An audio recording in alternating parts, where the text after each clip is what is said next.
Okay, so this is what I love about this guy's technique, his way of teaching you to play.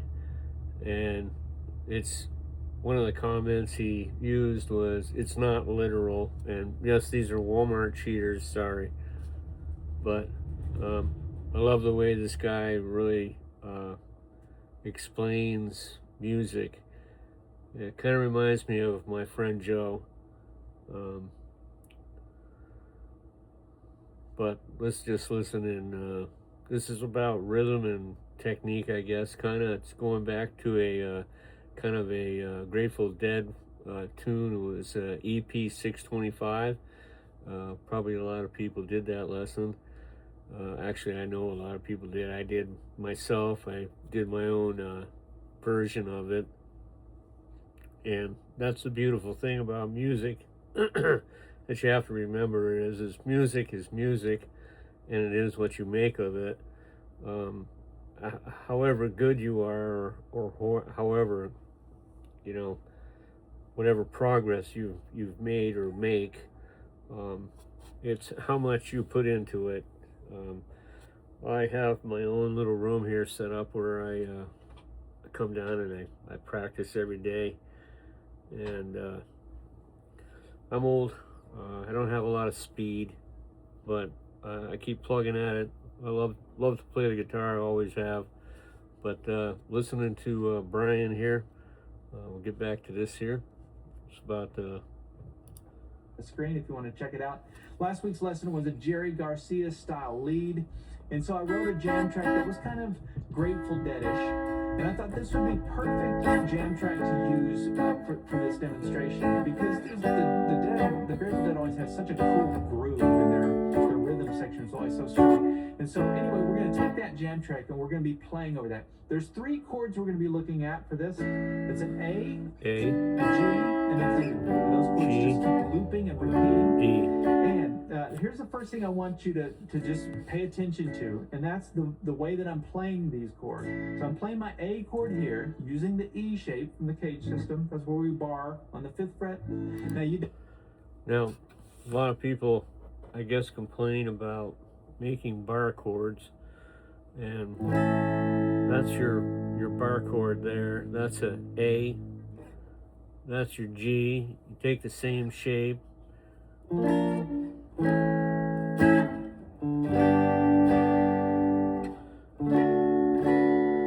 Okay, so I don't usually play bar chords all that much. I like to play triads. That's what I basically learned a lot from Brian, but I've also learned a lot from Brian about taking the pieces of the chords that you can handle, making music out of. There's a lot of muting involved with, the palm of your hand, which I'm not very good at either. But that right there is a A chord. I'm using the E shape right here. And then there's the E. Here's your E shape right here. The cowboy chord. That's your E shape. So you just slide that shape up.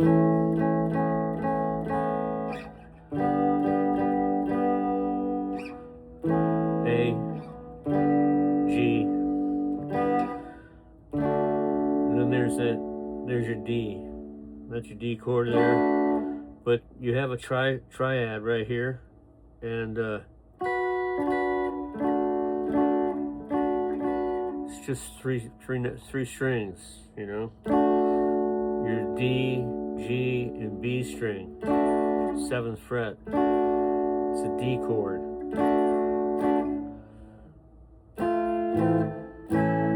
So if you don't like playing the bar chords, you can do this. Or you can do this.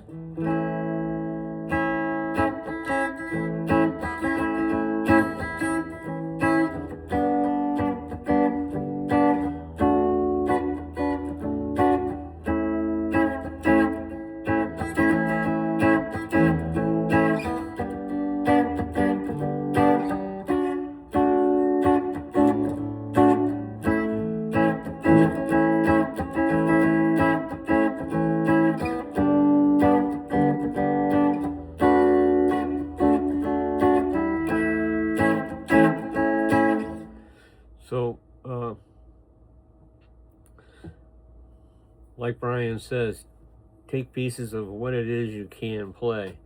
Now, this is another triad here. This is an A shape, and this is also using your D and your G and your B string.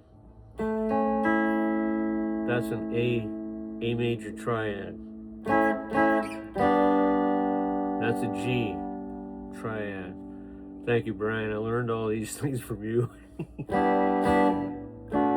And then you come up here, and then you can just grab that D triad.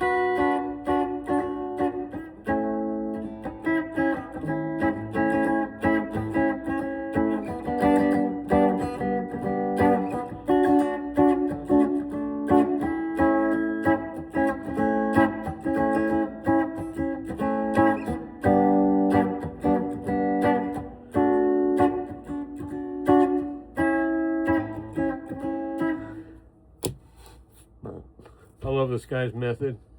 He's very good. He's a Southern gentleman. He's in Tennessee. This is active melody. Don't have to play the full bar and play all 6 strings. In fact, I'm only going to be playing it like this. I play 5 strings, or actually the top 4 strings. That's just how I make that chord usually if I'm playing rhythm. Some people wrap their thumb over. There's different ways I see it done. But I'm only mentioning all of this because there's always somebody that says, I can't play bar chords. Well, you can still do this. If you can't play bar chords, just play the piece of the chord that you can play, or find the piece of the chord that you can't play. So what I would do if I couldn't play a bar chord, I would do this. I would play strings 4, 3, and 2 out of that. There's your G triad. Because with that,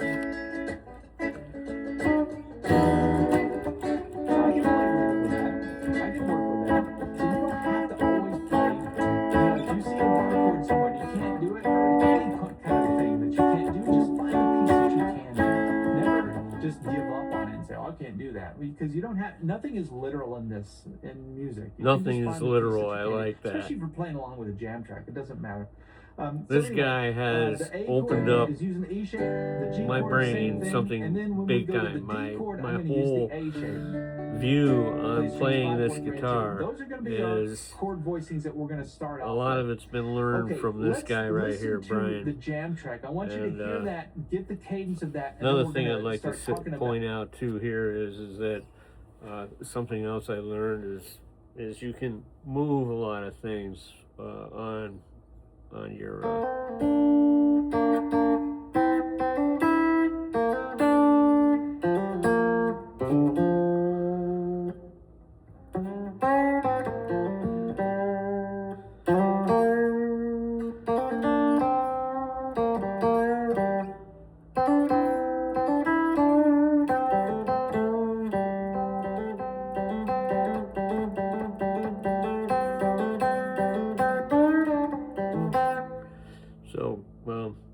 a lot of things are movable on the guitar. You just have to find whatever key it is you're playing in and move to that key and try to play something that you learned down here up here. You know, it's all movable, and it's like he says, you know, nothing is literal. And if you watch the pros play guitar, they play pieces of triads, pieces of chords, and they make music, you know, sound easy and beautiful, you know. But you also have to remember that, you know, these people are professionals, and they've spent, you know, their entire life, you know, on the road, trial and error, trying to play music and trying to be the best at what they were learning to do and want to bring to the table. You know, there's a lot of musicians out there that it just, you know, I can't say musicians, but we'll just end it there. But, you know, a lot of these professionals, the reason they're professionals is because they have made a lot of ultimate sacrifices in their life to be the musician that they are. And for somebody who's just a homebody, kind of like me, I just want to learn to play the guitar, and I want to be able to share something with my grandkids and hopefully I pass down something that I learned the hard way, probably, and maybe they can be better at it than I am, which this has been a lifelong dream for me to pick up this guitar and play. I never really expected to be in a band or anything like that, and I was a long time ago, but that was a long time ago, and I wasn't very good, and so, you know, it doesn't really matter how good you are if you're looking to, you know, play a guitar. Just pick it up and keep playing, man. Just keep playing. I really appreciate that everybody follows me on my channel. I got a lot of different stuff that I'm into all the time. Tractors, ATVs, cordwood. I have to do a lot of things for myself. I don't have any sponsors. I don't have anybody, you know, showing me how to use any of these tools that I have. Right now, basically, I got a cell phone. But like, subscribe, and it really would help a lot if people watching my channel would subscribe to my channel, because, you know, it's it doesn't help when you just watch something and maybe you get something out of it, maybe you don't get something out of it. I had over 800 views on my Polaris for, you know, changing the oil and things like that, but I didn't get any new subscribers out of all the 800 people who watched my channel. So that really kind of hurts a lot right there. And if you get something out of my videos, please subscribe. You know, it doesn't hurt you to subscribe. You don't have to keep tuning in and watching. You can just go about your day, you know.